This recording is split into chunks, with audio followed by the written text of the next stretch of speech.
Во ова истражување на Центарот за граѓански комуникации јавен надзор над јавните набавки се анализираат 3 конкретни тендерски постапки кои отвораат прашање за транспарентноста, законитоста и одговорното трошење на јавните пари. Третиот случај се однесува на изградбата на затворениот училишен базен во општина Чаир, вреден 890.000 евра.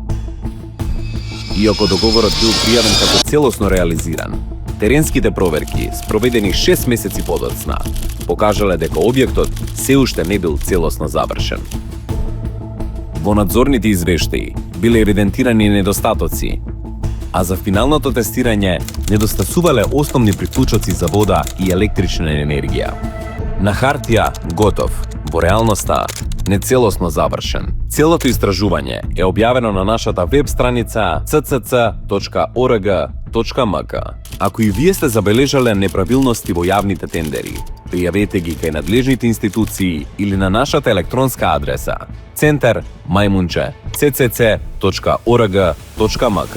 Ова истражување е спроведено со финансиска поддршка од Амбасадата на Кралството Холандија во Скопје.